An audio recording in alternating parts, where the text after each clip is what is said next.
This year's Twisted Masquerade event marks the 8th time that Dead by Daylight has celebrated its anniversary. This event is honestly one of the most interesting and most intricate events that we've ever had. But of course things were not always like this. In fact, some of the early anniversary events would be described as pretty underwhelming by today's standards. So let's take a look at the evolution of anniversary events in DBD, and without any further yapping, let's get right into it.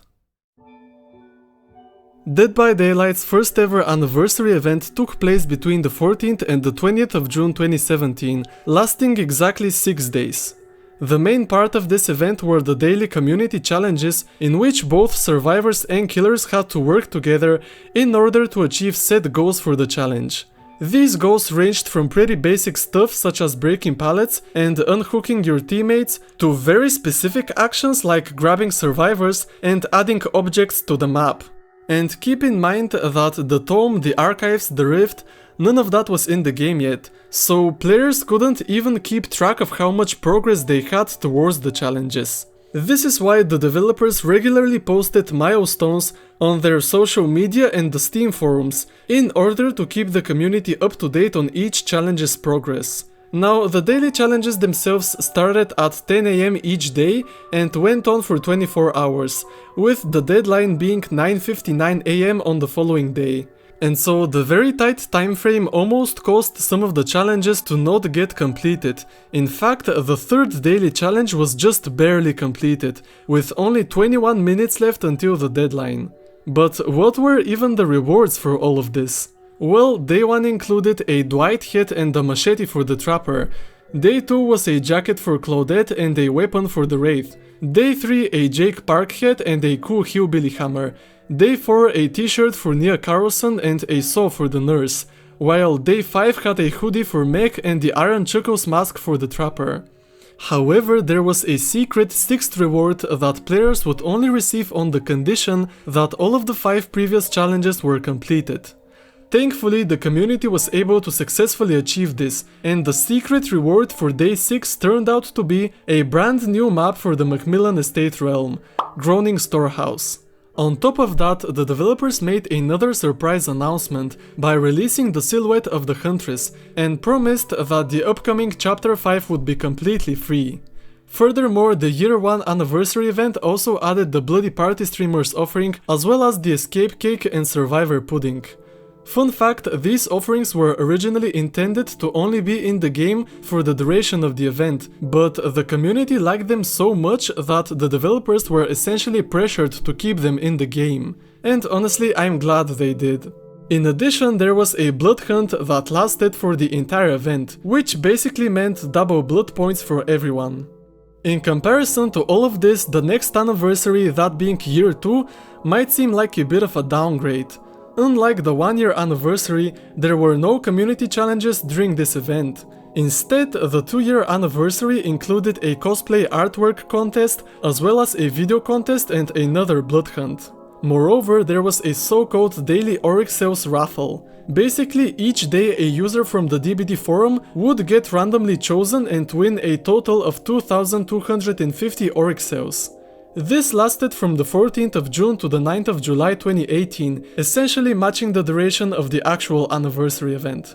There was another thing called the Huntress Mask Sweepstake. In essence, the sweepstake would randomly choose 5 winners that would receive a handcrafted Huntress mask upon purchasing a piece of anniversary merchandise. The 2-year anniversary also hosted the first ever official tournament in DBD's history, which, let's not talk about that. But if you are interested in learning more about it, I strongly suggest watching Minsko's video on it. Now, going back to the actual video, let's continue with the Year 3 anniversary. This event lasted from the 18th of June to the 2nd of July 2019, and added a bunch of cool new stuff to the game, for example special new generator and hook models, and an anniversary menu theme, which is the track that's currently playing in the background. The Year 3 event also introduced the Gruesome Gato offering, awarding 103% more blood points for all players in the trial, as well as the 3rd year party starter item. Similar to the previous anniversary events, there was a blood hunt for a few days, But this time there was also an in-game sale, where almost all characters were at 40% off of their usual Oryx sales price. As a whole, there wasn't much to this event, but that was probably due to the fact that the developers were focusing on creating the Ghostface chapter. However, for the next anniversary, the developers decided to give their all and created the best anniversary event up to that point. The 4th year anniversary took place between the 23rd of June and the 14th of July 2020 and included so many new things. A new anniversary lobby was added, as well as an anniversary loading screen featuring quotes from members of the developer team. There were new generator, locker and hook models. The Ghastly Gato offering was implemented in addition to special anniversary flashlights and medkits. This was also the first anniversary event to feature the crown pillar mechanic, where you could collect these cool looking crowns for all original survivors and killers in the game. The crown pillar itself would randomly despawn and respawn throughout the map, at an interval of between 90 to 120 seconds, giving each player a chance to eventually get their own crown as the trial progresses, and successfully finishing the trial as a killer or escaping as a survivor with a crown would unlock its corresponding cosmetic piece. Furthermore, there was a couple of login rewards consisting of an outfit for Claudette and another for the Deathslinger, in addition to 2 anniversary charms. Now, the 5-year anniversary wasn't all that different from the 4th year anniversary. All of the special models and items from the previous event were re-enabled, and an anniversary toolbox was also added. The crown pillar mechanic returned and behaved in pretty much the exact same way as before, the only difference being the crowns themselves. The offering for this year was the so-called sacrificial cake, with it awarding 105% bonus blood points. What's more, the community challenges from the first anniversary returned for this event too, and as a reward to the community for completing all the challenges, a blood hunt was announced. There was also some login rewards, and the Shrine of Secrets was on a daily rotation and would feature perks from almost every single character in Dead by Daylight up to that point. Okay, now ever since the 6th year anniversary, the developers started doing the Twisted Masquerade event, and the 3 iterations of this event that we've had up to now share a lot of similarities. For instance, all Twisted Masquerades feature event-themed props, items, mystery boxes and event offerings. They are usually accompanied by a so-called Before the Masquerade mini-event, and have a special event tome dedicated to them.